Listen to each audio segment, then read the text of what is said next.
On my wedding day, my fiancé's mother did the unthinkable. She humiliated me in front of everyone, creating a deliberate scene to sabotage my marriage. But when her plan failed, and I stood my ground, her face turned red with rage. Then, out of nowhere, she pulled out a spray bottle and unleashed it directly on my face, a spray that left me in unbearable pain. What happened next was shocking, more than I could have ever imagined. It was a moment that changed everything. Hello, my name is Maya, and I am 27 years old. This is the story of how I found love, faced heartbreak, and stood up for myself in ways I never thought I could. At the time, I worked as a graphic designer in Dallas, Texas, balancing long hours at work with dreams of building a bright future. I met Ryan, a 29-year-old project manager, at a small cafe I frequented during my lunch breaks. One sunny afternoon, I was juggling a tray with my coffee and a sandwich when I accidentally bumped into him, spilling my drink on his shirt. "I'm so sorry," I said, utterly mortified. He laughed, his voice warm and kind. "It's okay. Maybe the shirt needed a little excitement." We ended up sitting at the same table, sharing a laugh about the incident. What started as a casual conversation turned into an hour-long chat about our jobs, our dreams, and even our love for hiking. Ryan was charming, intelligent, and had a kindness in his eyes that made me feel at ease. After that day, Ryan kept returning to the cafe at the same time, hoping to run into me again. Eventually, he asked me out, and I agreed, feeling butterflies in my stomach. Our first date was a casual dinner, but it was perfect.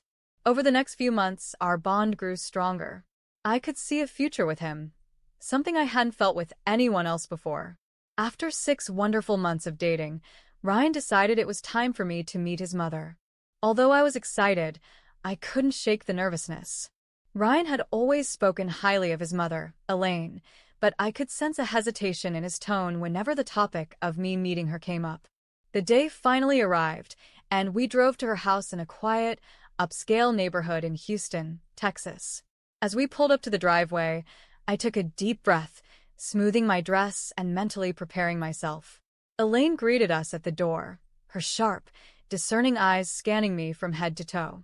She was an elegant woman in her mid-50s, with perfectly styled hair and a demeanor that exuded authority. Her polite smile didn't quite reach her eyes. "So you're Maya," she said, her voice cool and measured. "Ryan's mentioned you briefly." I smiled nervously and extended my hand. "It's nice to meet you, Mrs. Carter." Her handshake was firm but distant. "Please call me Elaine." The rest of the visit was a delicate balancing act. Elaine asked me several pointed questions about my job and my family, each one laced with subtle judgment. When I told her about my work as a graphic designer, she raised an eyebrow. "HM. A creative field," she said. "Not exactly stable, though, is it?" I felt my cheeks flush, but managed to respond calmly. "It's something I'm passionate about, and I've worked hard to build my career." Ryan noticed the tension and tried to steer the conversation toward lighter topics, but Elaine's disapproval was unmistakable. By the time we left, I felt drained and disheartened.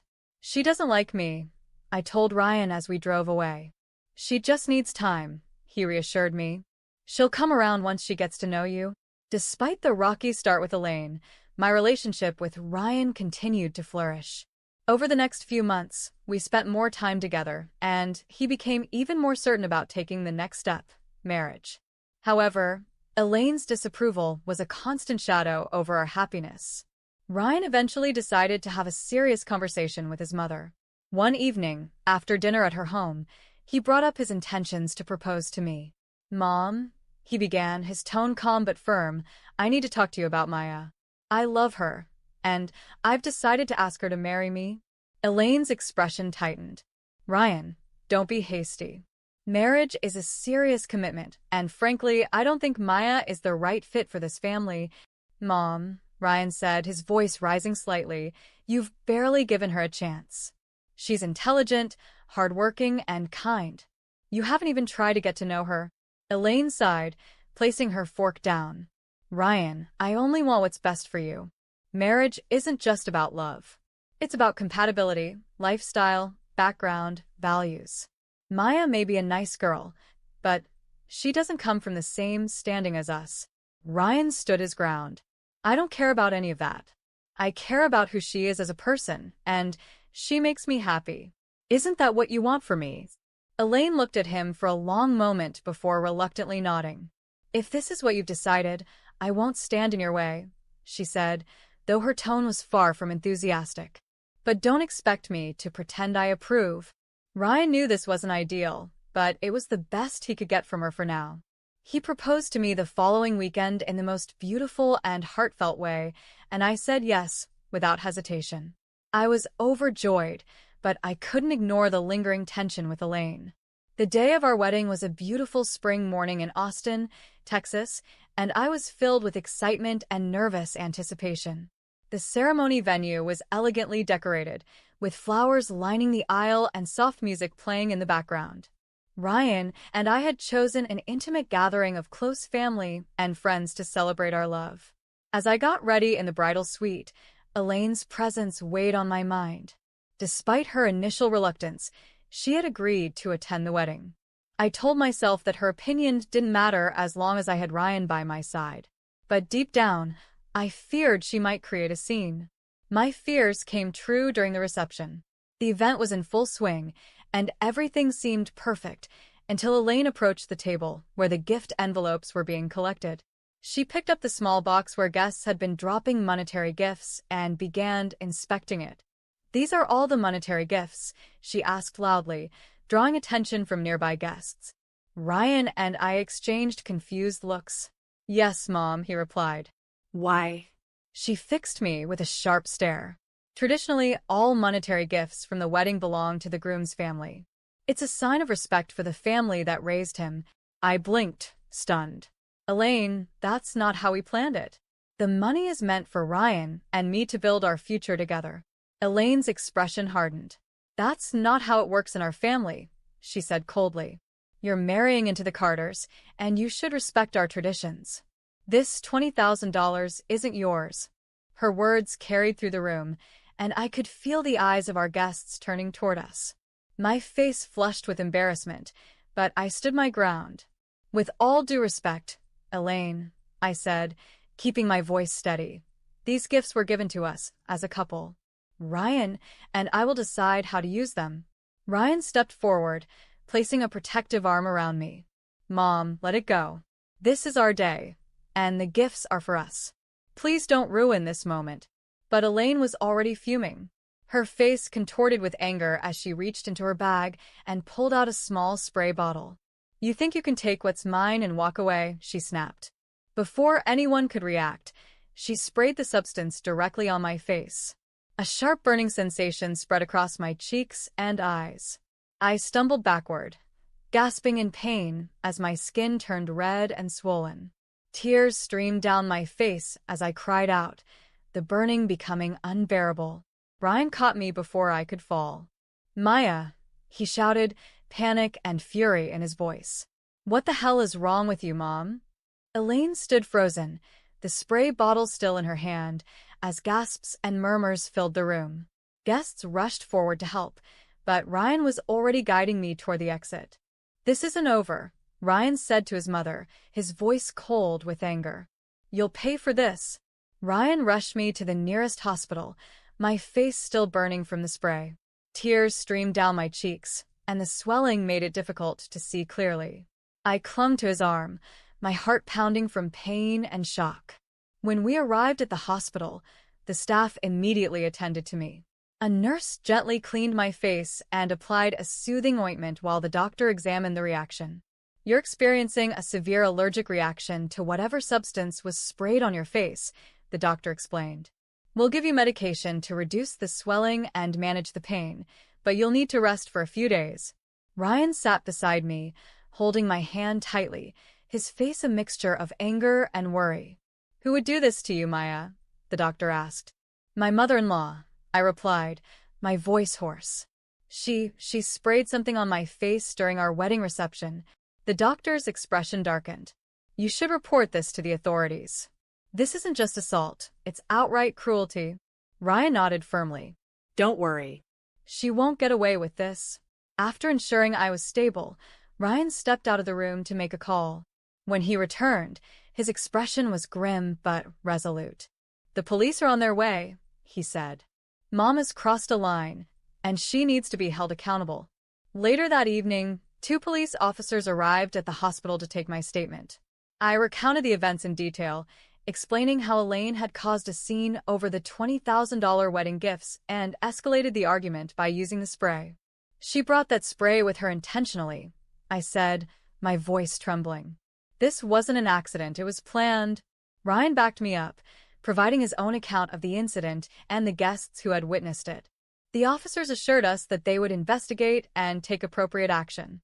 "She could face charges for assault and intentional harm," one of the officers explained. "We'll also collect the spray bottle as evidence." The next morning, as I rested at home with Ryan by my side, we received a call from the police. They had already questioned Elaine, who initially tried to downplay the incident, claiming it was a misunderstanding. However, the guests' testimonies and the spray bottle's contents left no doubt about her intent. Ryan's jaw tightened as he ended the call. "She's being charged, Maya. Assault with intent to harm. She'll have to face the consequences."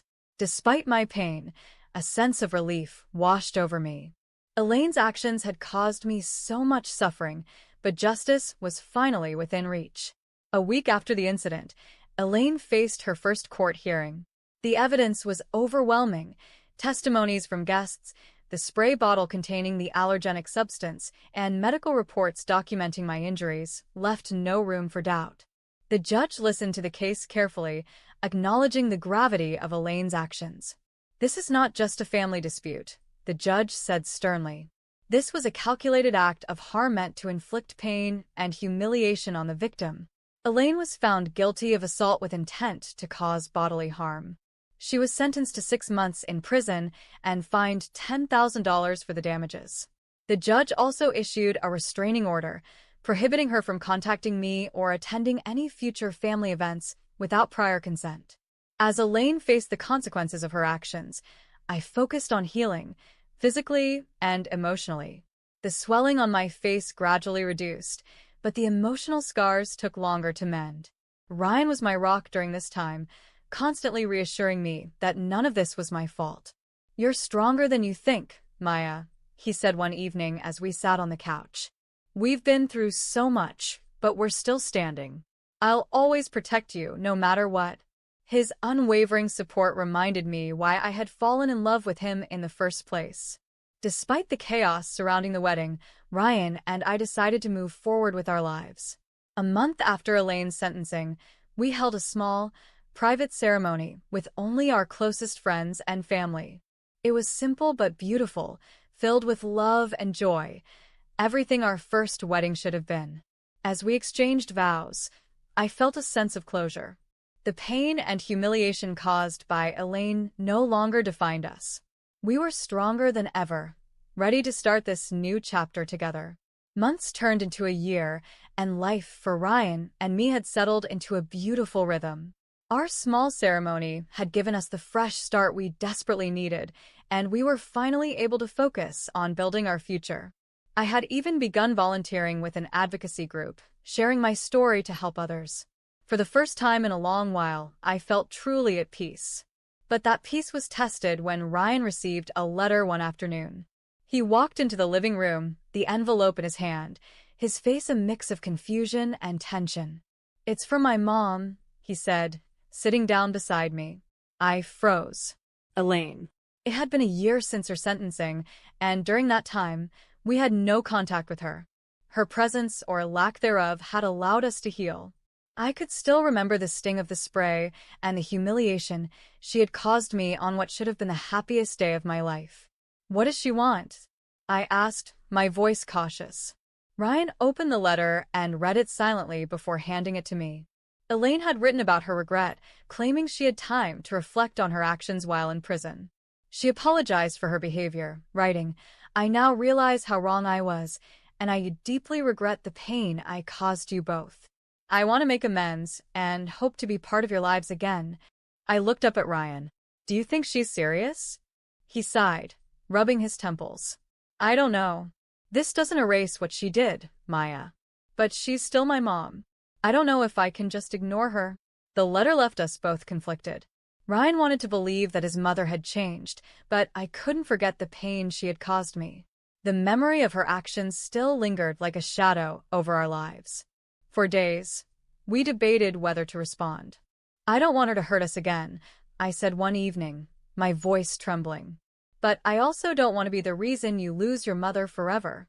Ryan nodded, his eyes filled with empathy. I understand. But if there's even a chance she's genuine, maybe it's worth giving her a chance. Not for her, but for us.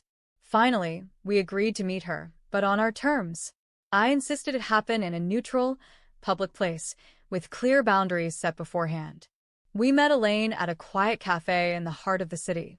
She looked different, less composed, her once flawless appearance softened by the passage of time and her experiences. When she saw us, she stood up nervously, her hands clasped together. Maya, Ryan, she began, her voice trembling. Thank you for agreeing to meet me. We sat down, and for a moment, there was only silence. Finally, Elaine spoke.